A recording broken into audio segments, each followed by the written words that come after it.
Good morning all. Myself Miss Vaishali Tembre. Today I am going to demonstrate here the bladder irrigation procedure. What is bladder irrigation? Bladder irrigation is defined as the flushing out of the bladder, urinary bladder with sterile solution. And the main purpose of this procedure is to clean the bladder from decomposed urine, blood clots, bacteria, excess of mucus, pus, and if anything that blocks the urinary catheter. To maintain the patency of the urinary catheter. Third, to prevent the clot formation in case of bladder surgeries.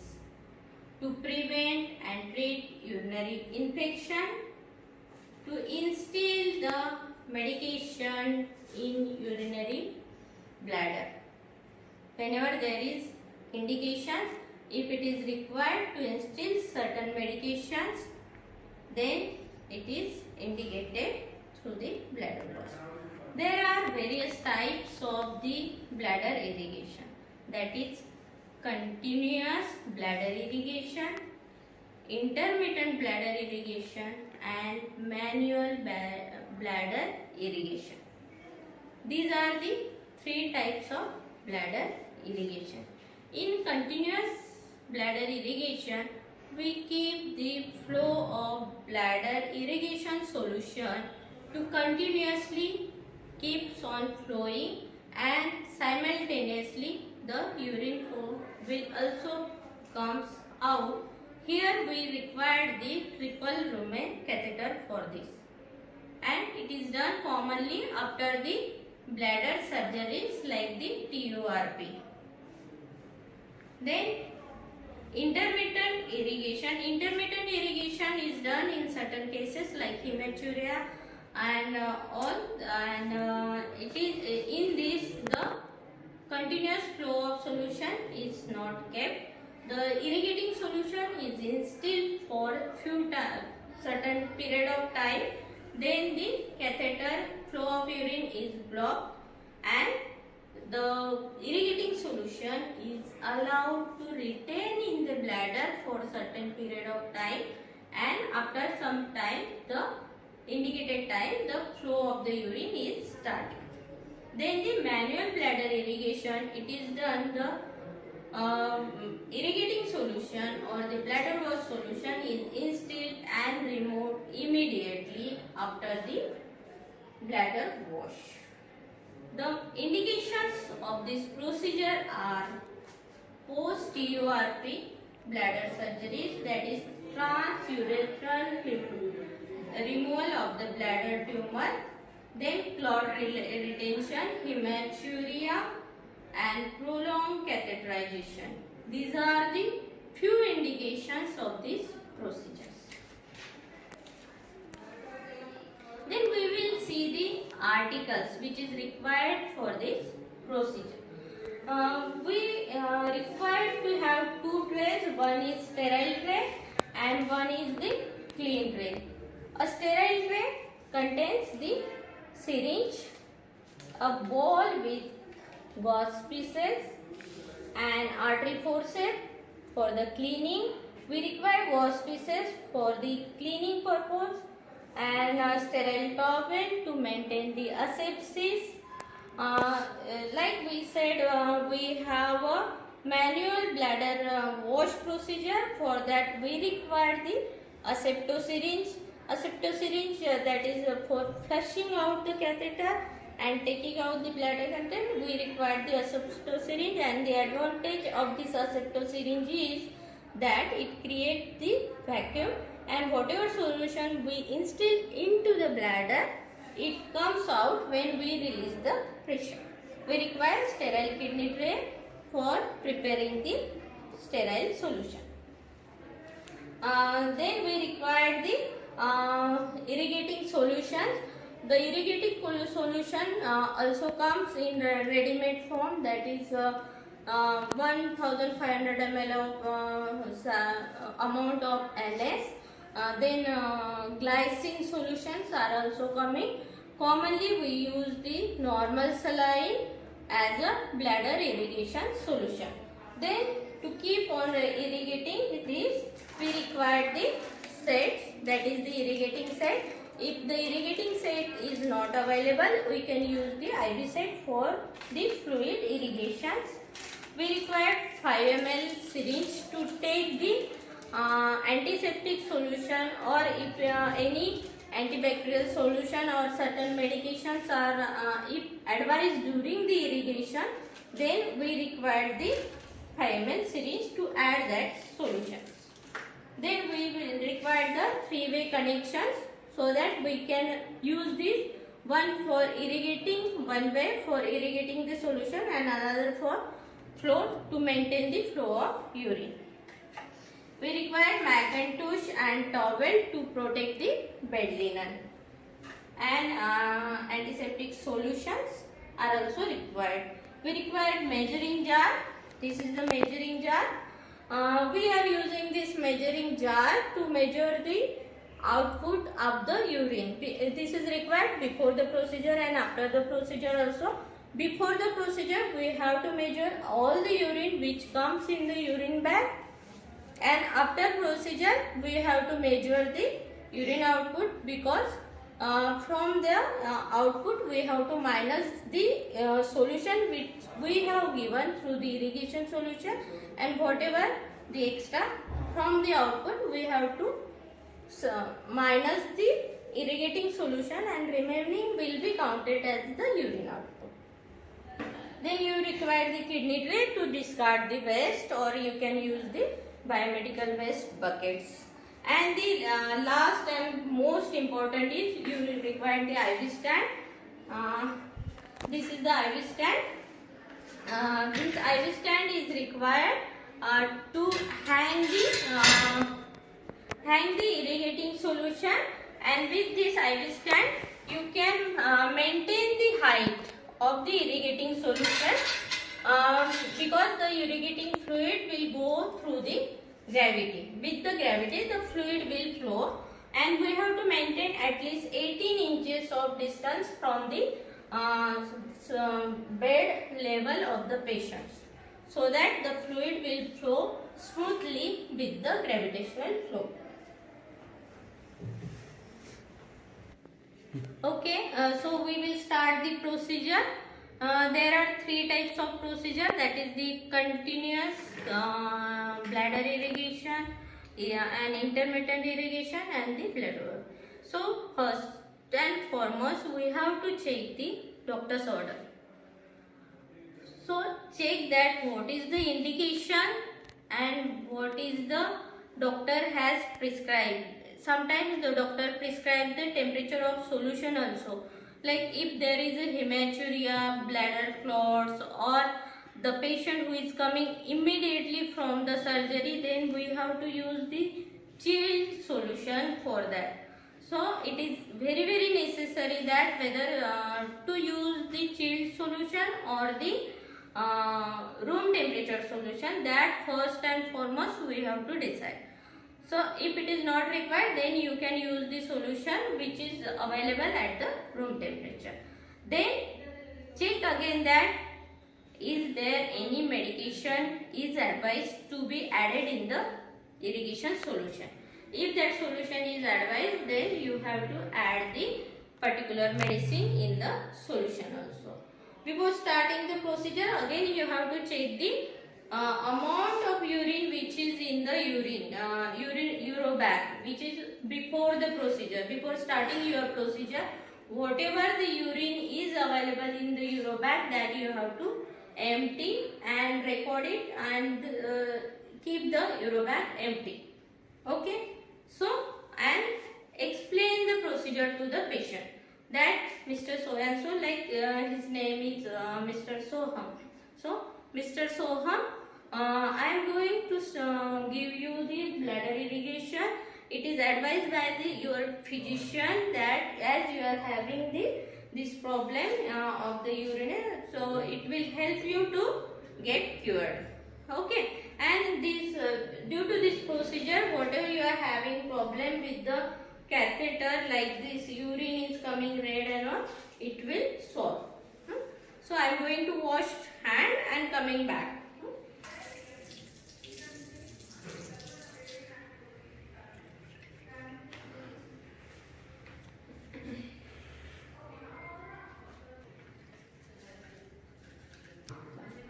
And we have to prepare the solution.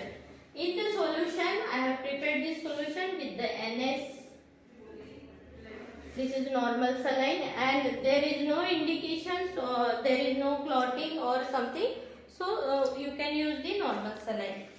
After that, you remove all the air from the irrigation set.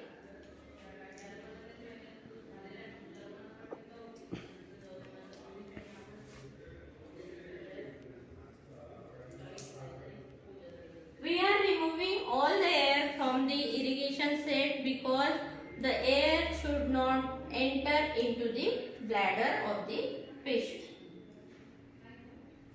Then you take a antiseptic solution swab. You can use betadine or you can also use the spirit swab and clean the three-way and the catheter to prevent the infection, because before touching you have to clean it from all the sides.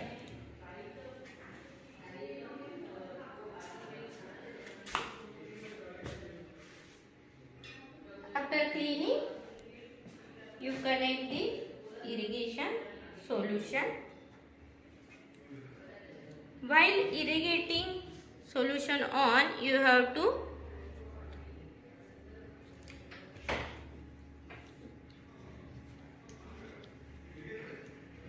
connect the irrigation solution and on the patient side and keep the urobag side off and keep the flow of the solution, and this solution will go into the bladder and check the flow.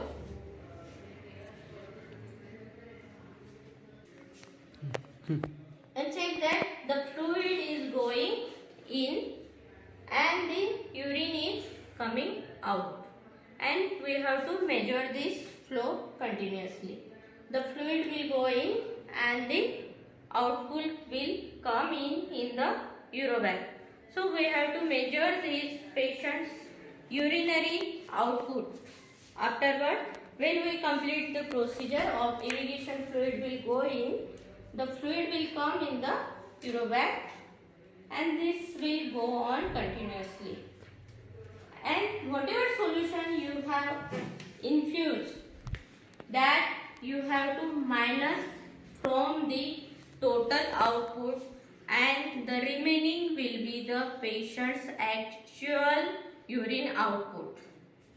Okay, again I am repeating that whatever solution you have infused to the patient, that you have to minus from the total output, and the remaining will be the patient's actual urine output. This is the bladder irrigation procedure. In continuous bladder irrigation, you have to keep the additional fluid ready. One more fluid you can keep ready on the another side, so that whenever the one fluid get finished, you can start the another fluid. That is the continuous bladder irrigation procedure. In intermittent bladder irrigation, only one difference is there, and that is whenever you are giving certain amount of fluid to the patient, like if it is advised 100 ml, then I will allow the 100 ml of solution to go into the bladder, and the patient's urobag side. This is the urobag side, and this I will keep off, and this patient flow side also I will keep off. So now whatever the solution was I supposed to infuse, I have infused, and I will allow the solution to retain into the bladder for the certain period of time whatever is advised by the physician or the treating doctor. And when that allowed time is completed, I will again on the patient's urine backside, and the solution which was retained into the bladder, it will come out into the urobag.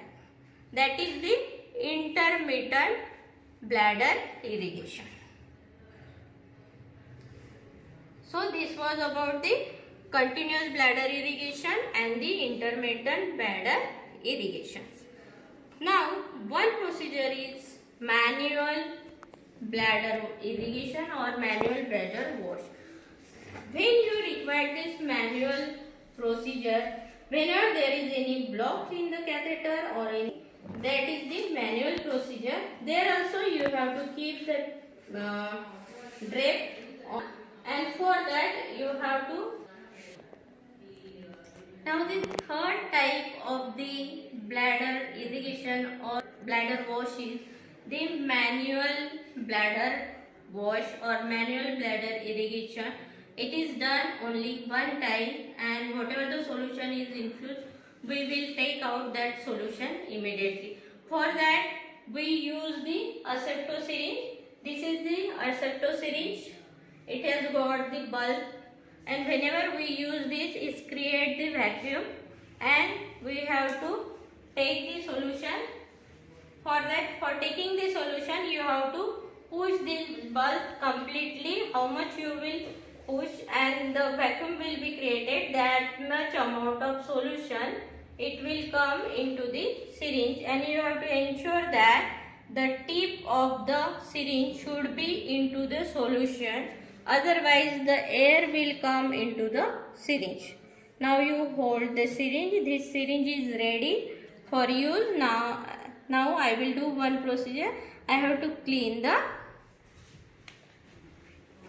catheter, because from the catheter side I am going to handle this catheter side. So I have to clean it with the antiseptic solution, and the kidney tray which I am using, that will also a sterile kidney tray, because it is going to touch the catheter. Then after cleaning, I have to disconnect the catheter. This is the manual procedure, so we have to disconnect it from the urobag side and keep on the sterile drape. This is the sterile drape. So you remove the air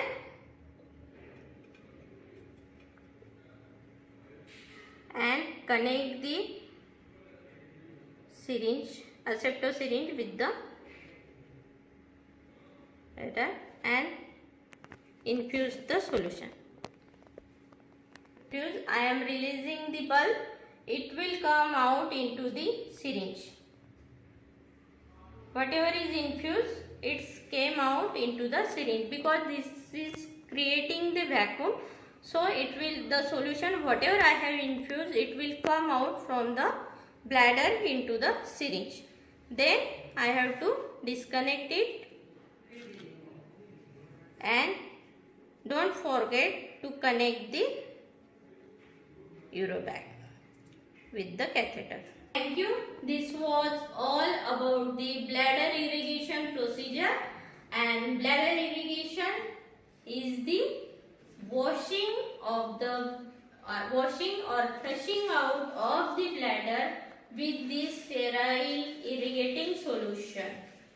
And we are doing this procedure to clean the bladder from the clots, the bacteria, the pus, or the concentrated urine is there. Or again, for the prevention of catheter or associated urinary tract infection also, we are using this procedure.